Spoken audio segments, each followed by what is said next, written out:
Welcome to Advisory Conversations with Tim Seymour and Deb Halliday. This podcast is for accounting professionals and financial coaches who are ready to step beyond compliance and into advisory.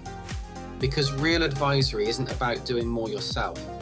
It's about building something that works without you being the bottleneck. Hi, Deb. Hi, Tim. How are you? Yeah, I'm pretty good. How about you? I'm good, thanks. Yeah, I'm good. Good. So, we're going to talk about a very common theme, actually today, about how, many accountants escape the technician trap, but then they soon find themselves trapped in advisory, because clients are wholly dependent on them, for the strategy, for the decision making, and for all the guidance that they're looking for. And that means it becomes exhausting for the founder, doesn't it? And why do you think that is? Why does that happen, Deb? Why is advisory so emotionally exhausting? I think people's businesses are emotional for them, for the client, and when they're in difficulty or they're needing help, that emotion transfers or can be easily transferred onto the person that's taking some responsibility of helping them in difficult times. So, I mean, for myself, I've mentioned this before, but for myself, I found myself thinking about other people's businesses a lot and thinking about solutions and the consequences maybe of what happens if we don't find a solution. They can't carry on as they're carrying on. And a lot of the time they come to us, the business owner clients come to us and they've exhausted all other avenues. They've exhausted their own mental resource, if you like. They don't know the answers, or they continue to make mistakes and they're not understanding why. So it is emotionally draining for somebody to take on that or help somebody out of that.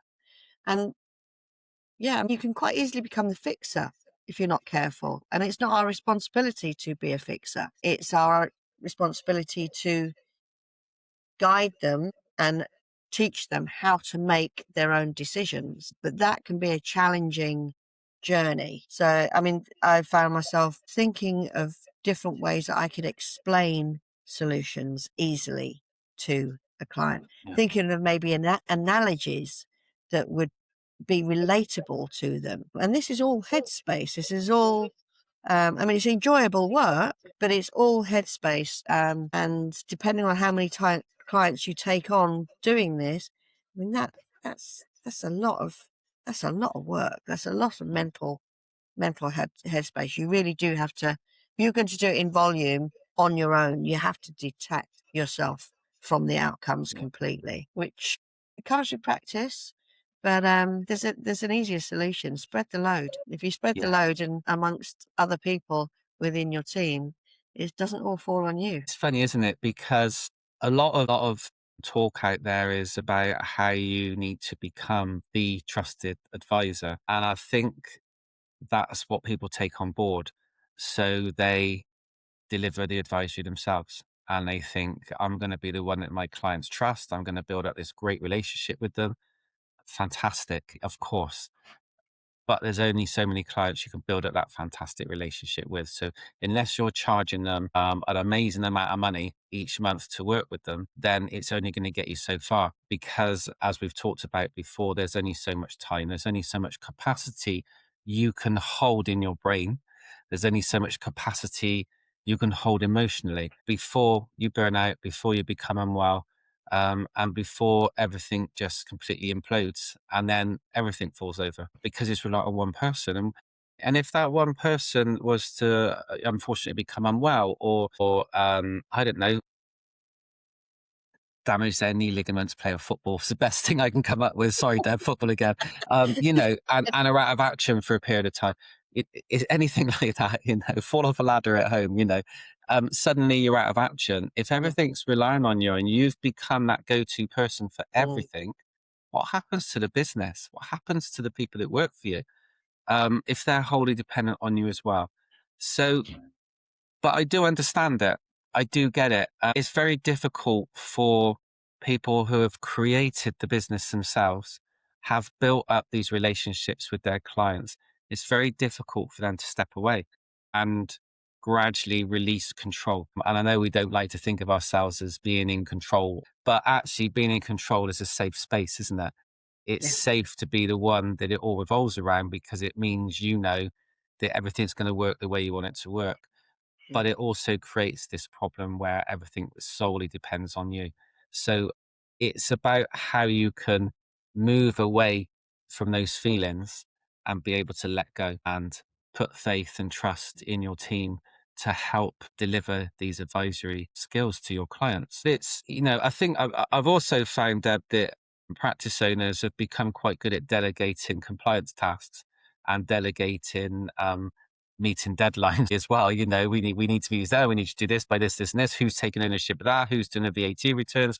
Who's doing the self-assessment tax returns this month? Who's doing the limited company accounts? Who's doing the corporation tax? You're kind of like that. It just boom, boom, boom. It's easy, isn't it? You can just throw that out because there's deadlines there. We've got to meet them. This is when it needs to be done by. Boom, basta, let's do that. Who's chasing up the clients for the missing information we're looking for? Um, it's very difficult then to delegate having a conversation with the client because it feels like a different dynamic completely. Yeah. Would you say? Yeah, it does. But I think it comes down to the advisor, the business owner, showing confidence in their team, particularly to the client, in front of the client, and not looking as if they're just passing over problems to somebody else, or not being responsible for the outcome. So it has to be tackled in the right way. There may well be hesitation on the client's part until they also build trust in their Yeah. team. I mean, I remember when I first transitioned from doing the advisory with another team member, and I had complete confidence in the team member, but a couple of clients were a little bit unsure until they had the first conversation. Then they were blown away. So I think it's knowing that your clients are in safe hands, and that comes from choosing the right team member, making sure they've got the relevant systems in place, the strategies, the confidence, and the experience. And the experience comes from doing, doesn't it? So yeah, it is a transition, but it's definitely one that's worth doing. I would never have been able to scale advisory services at all. In fact, I would have probably dropped off delivering them very soon into the journey of advisory. To be fair, like Yeah. a lot of people do, because it was just all going to land in my lap, and I could see it, and it wasn't what me, my team, or my business needed. So yeah, just you've got to spread it. You've got to spread the load and show the confidence in your team. Can you remember, Deb, in the previous membership when we asked everyone to put forward case studies for all of the things they'd done with their clients, the successes they'd achieved, etc., in different areas and with different kind of strategies, solving different problems. You were the one that fired all these case studies in straight away. And I would say that probably wouldn't have happened if you were delivering advisory all alone, would it? No, no, not at all. No, I had lots of case studies that were all ready to go, ready to be submitted, but I wouldn't have been able to serve all those clients on my own. No. And some of the case studies were of times when things didn't go quite so well either. Maybe the client didn't take on the advice that we were giving them, weren't taking on the suggestions, weren't ready to increase their prices, for instance, or just were not ready to take action. They needed to hear the advice, but let it sit for a while, because I mean sometimes it's a complete different direction they need to move in. But that was valuable, adding all those case studies in as well, because it doesn't always go to plan, and you shouldn't expect it always to go to your plan, because ultimately it's somebody else's business. They have autonomy, they have the right to make their own decisions. But yeah, I thought that was it's key, isn't it? I would never have been able to serve all those clients on my own. Never. No, I know. And the difficulty when from a client's perspective, let's look at it from there. So you run a business, and you've got your accountant, and they do the statutory stuff for you, so the compliance. But you do trust them. You trust the owner because you've built that relationship up with them. It's them that you contact when you want something or when you've got a question. One of those repetitive questions, Deb, that we've talked about quite a lot. Why you needed that parrot on your shoulder. But there's the trust thing, isn't there? So the owner of the practice, the accounting and bookkeeping practice, is kind of the personality and the figurehead of the business. But to the client, they're the one with all the knowledge. That's how they see it. And it's about educating the client that actually, yes, I have this knowledge, of course, and I will do my best to support you. But I also have a team that have lots of knowledge as well. And they're there to support you too. So I think the first step to empowering your team into starting to be involved in advisory, but also the dual task of, from a client's perspective, seeing someone else in a strategy session with you, even if they're not saying much, just starting to get used to another face, being on the in on the conversation, maybe taking notes, maybe sitting back and listening and learning. It just starts to build a relationship that this person is now coming in to be involved. This person's coming in to add insights and have some input. And perhaps when that happens over 2 or 3 sessions, the team member will start to build up some confidence to be able to speak up and start to perhaps introduce the session and perhaps close the session off and summarize and ask a couple of questions. And over that period of time, and it does take time, they will start to take ownership of that strategy session. And that way the client starts to see, actually, I quite like what they're talking about as well as the owner. And now I've got 2 people serving me. Well, then when you start to add that 3rd person and that 4th person in, over time, that's when the business owner can start to step away from the session in itself. And that's when the client has suddenly realized he's got all these other people looking after him and he can contact them directly. He knows what they talked about in the last strategy session. So there's that opportunity to find support elsewhere rather than always having to contact the owner of the practice whose brain is probably frazzled and probably struggles to answer the question with a clear mind anyway, because they're probably thinking about something else when they've picked up the phone or looked at their emails, because there's all these other things going on in the business that they need to take care of. Yeah.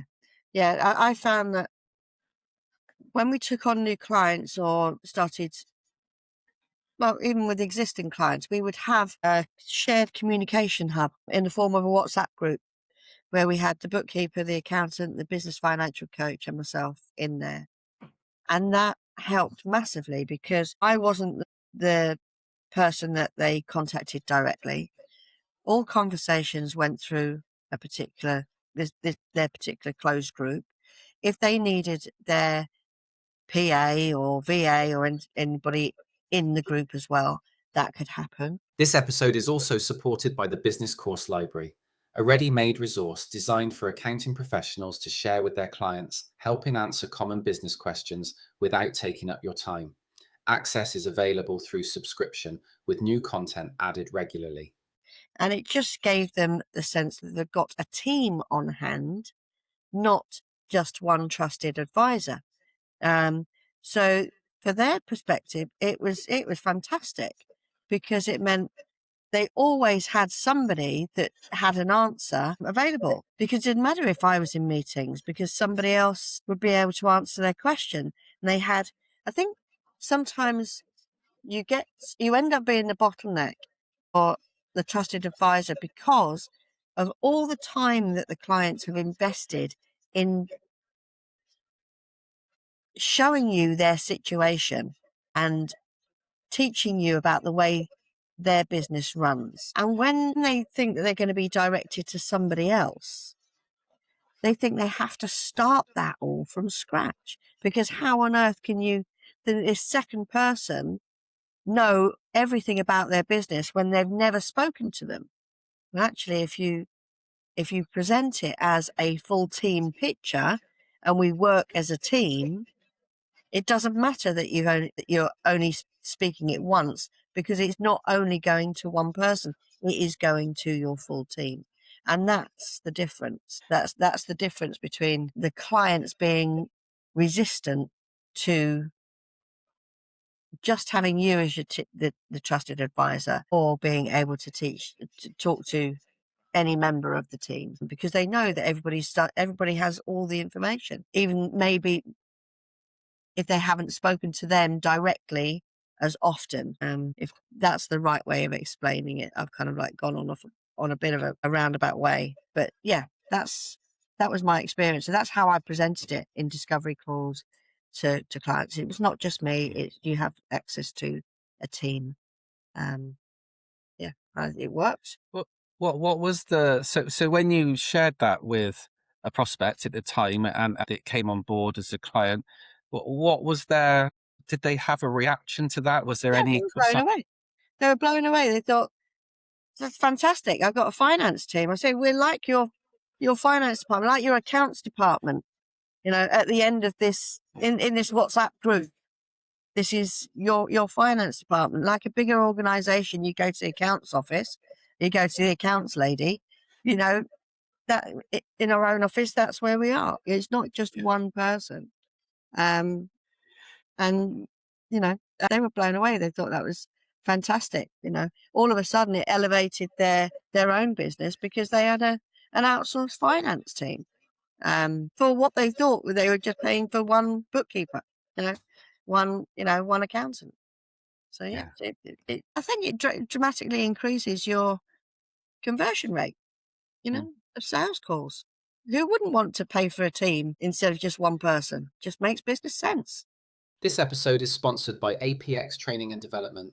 If you're looking to step into advisory or build a team that can deliver it consistently, APX provides structured training designed specifically for accounting professionals.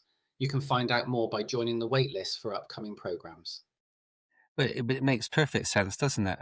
Because as we've mentioned previously, relying on one person it's an accident waiting to happen. Because if that person is holding everything in their brain and they've not shared with their team, then when that client then comes for the next strategy session, the business owner's not around, they're starting from scratch again. And that's when the client's going to think, well, they don't know the same as the business owner. But actually, they haven't been given the opportunity to know the same as the business owner, because they've not got a system in place. They've not got a shared CRM. They've not got access to all the conversations that have happened, because it's just in the business owner's head. And he or she may have made some notes, I suppose, but it's not the same. It's not the same as having a process, having a standard operating procedure, is it? And a system in place that they can follow. No, it's not the same. Not the same at all. Yeah. So, okay. So what can we do? How can we help people, Deb? What can people do if they need a bit of help with this, and they just need to learn more about being the bottleneck in their advisory business? First port of call is come join us in our free Facebook group, isn't it? Where we talk more about advisory teams. There's free resources. There's more opportunity to learn about what we do. That's kind of our central hub, isn't it? Yeah. Yeah, and they can find that on Facebook. Just search advisory teams and you'll see a nice graphic, and you'll see us, and we'll be there ready to let you in once you've answered a couple of simple questions. And you can come and see, all of the education that we pop into the Facebook group constantly. You get opportunities to see the shorts from our podcast episodes before they're released. So you get everything earlier than what goes out on social media. You get access to our free training sessions quickly. You get access to the replays quickly, faster than anybody else.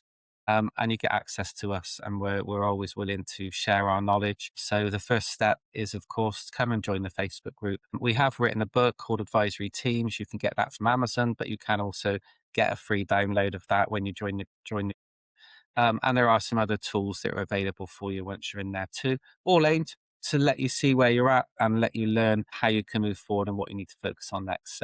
So come along and join us in the Facebook group. Just search advisory teams and come and join.